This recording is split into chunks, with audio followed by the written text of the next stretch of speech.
Halo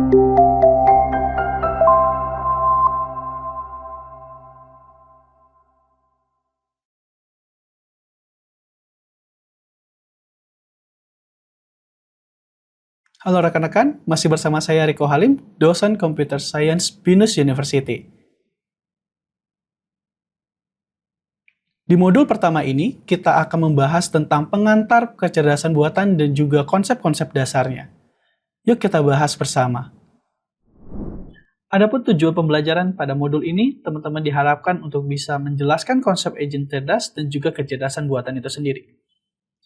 Teman-teman, bayangkan ketika kita mau memecahkan sebuah teka-teki yang sangat kompleks, dengan setiap potongan-potongan puzzle yang mewakili bagian dari proses manusia berpikir. Tangan manusia dengan cermat memegang dan menempatkan potongan-potongan puzzle tersebut, sementara bagian lain juga bisa kita pakai untuk menentukan mana yang akan kita tentukan menyelesaikan masalah tersebut. Dalam gambar ini, teman-teman dapat melihat bagaimana sebenarnya kita bisa memadukan kecerdasan manusia dengan elemen kecerdasan buatan atau kita sebut sebagai AI. Yang dimana di sini kita akan simbolkan dengan elemen digital seperti sirkuit dan juga AI di dalam layar. Teman-teman, ini menggambarkan bagaimana sebenarnya manusia dan AI bekerja sama dalam memecahkan masalah yang semakin rumit dan juga kompleks. Seperti teka-teki ini, di dalam AI kita juga berusaha untuk menggabungkan berbagai elemen untuk menciptakan sebuah solusi yang sangat cerdas. Mari kita lanjutkan ke dalam konsep-konsep lainnya, teman-teman. Dalam slide ini, kita akan membahas tentang kecerdasan manusia dalam berbagai perspektif, yaitu bagaimana manusia bisa berpikir, memahami, belajar, dan beradaptasi dalam berbagai situasi. Kecerdasan ini dipelajari dalam berbagai macam disiplin ilmu, seperti psikologi, ilmu kognitif, neuroscience, dan juga filsafat. Dalam mitologi Yunani, manusia digambarkan memiliki kemampuan untuk mengendalikan alam dan juga hewan, yang melambangkan kekuatan dari kecerdasan manusia di atas dunia. Contoh yang bisa kita lihat dari mitologi Yunani, yaitu adalah kisah Prometheus, di mana ia menciptakan manusia pertama dari tanah liat. Selanjutnya, kita lihat dari sisi lain, yaitu pandangan psikologis. Psikologi modern mengukur kecerdasan manusia dalam berbagai macam bidang, seperti kemampuan verbal, memori, penalaran, dan juga kecepatan pemrosesan. Salah satu alat ukur yang umum digunakan adalah Wechsler-Adott Intelligence Scale atau WISE 4, yang mengukur kecerdasan umum atau kita sebut sebagai G-value, termasuk dalam pemahaman tadi. Selanjutnya, dalam ilmu kognitif, kita akan mempelajari bagaimana sebenarnya otak memproses, menyimpan, dan mengambil informasi. Ini adalah bagian atau bidang interdisipliner yang mempelajari bagaimana proses kognitif berinteraksi dengan sistem saraf. Dan yang terakhir, itu adalah bagaimana kita melihat kecerdasan buatan dari sisi proses berpikir. Kecerdasan manusia juga terikat atau terkait dengan cara kita berpikir.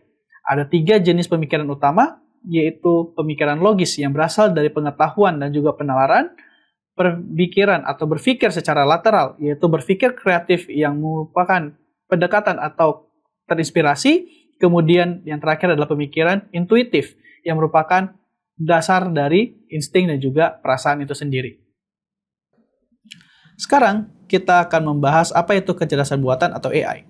AI adalah teknologi yang memungkinkan mesin untuk meniru kecerdasan manusia, seperti pemecahan masalah, pembelajaran, dan pengambilan keputusan.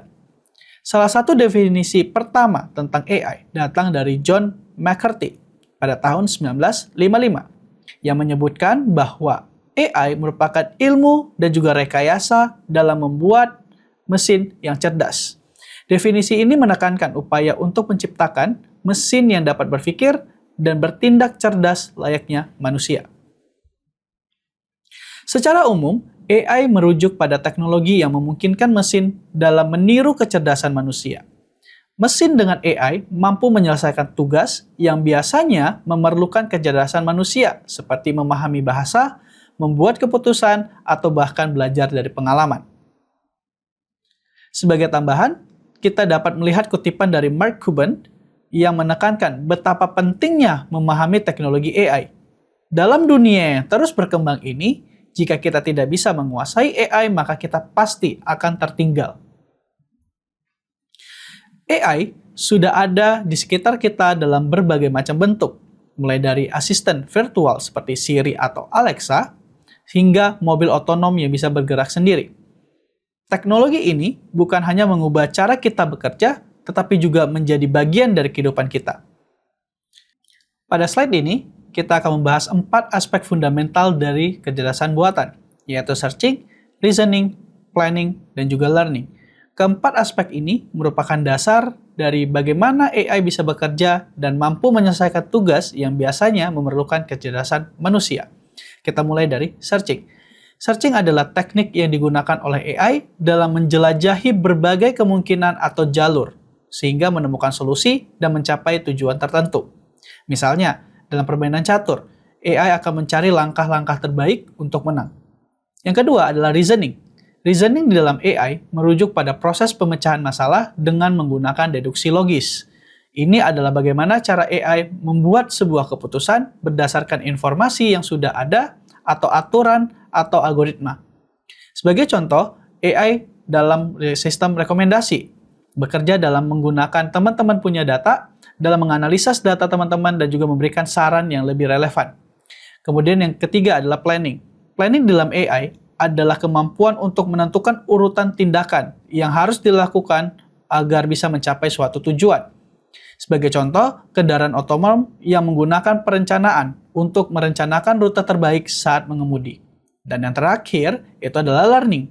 Learning dari aspek AI itu sangat penting, teman-teman, di mana sistem akan belajar dan meningkatkan kinerjanya seiring waktu. Dengan menggunakan data, AI bisa mengadaptasi dan mengoptimalkan prosesnya. Misalnya, dalam pengenalan wajah, AI akan belajar mengenali wajah berdasarkan gambar-gambar yang sudah kita berikan. Berikut adalah beberapa aspek yang bisa kita lihat dan juga praktikalnya. AI bisa dimasukkan ke dalam kesehatan seperti mendiagnosis dan juga merekomendasikan jenis pengobatan kepada pasien, atau seperti yang kita bahas, yaitu transportasi. Contohnya adalah mobil otonom. Dan yang terakhir, yang selalu kita pakai, yaitu adalah layanan pelanggan, atau kita sebut sebagai chatbot. Ini semualah yang merupakan dari modul akhir ini. Nah, rekan-rekan, kita sudah mempelajari tentang pengantar kecerdasan buatan dan juga konsep dasar-dasarnya. Semoga materi ini bermanfaat. Sampai jumpa di modul berikutnya.